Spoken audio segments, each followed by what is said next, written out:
समझ गए, बोले ओहो इसीलिए चला गया, उसको पता चल गया कि तुमने कह दिया है तभी चला गया है। त्रिलोचन जी और उनकी पत्नी दोनों श्री पंडरीनाथ भगवान मंदिर के दिल्ली पर जाकर के बैठ गए।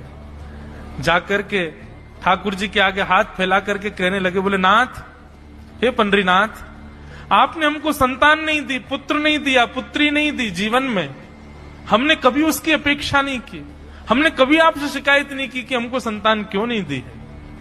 पर नाथ, एक सेवक हमारे जीवन में आया और जब से वो सेवक आया हमारे यहाँ संतों की सेवा होने लगी, हमारे यहाँ कीर्तन होने लगा, हमारे यहाँ सत्संग होने लगा, हमारे यहाँ खूब आनंद की उमंग होने लगी। उस सेवक ने हमको आपसे और प्रेम करवा दिया। ठाकुर जी, हम आज आपसे दोनों भीख मांग रहे हैं, हमें कुछ मत दीजिए, आप भी मत मिलिए हमको इस जन्म में, लेकिन हमारे उस सेवक अंतर्यामी को हमको वापस कर दीजिए भगवान, वो जहां कहीं भी हो उसको वापस भेज दो हमारे पास।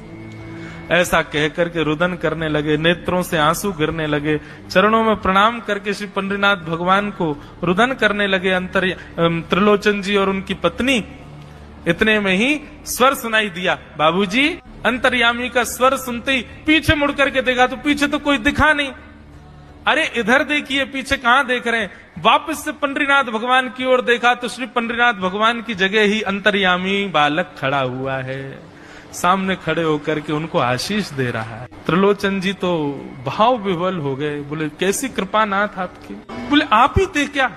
बोले तो इतनी अच्छी संत सेवा, इतनी अच्छी खीर, इतनी अच्छी पूड़ी, इतनी अच्छी सब्जी और आपकी जो सेवा और इतने अच्छे अच्छे सत्संग कीर्तन, ये मेरे अलावा कौन कर सकता है? संतों की सेवा तो मैं ही करता हूं ना।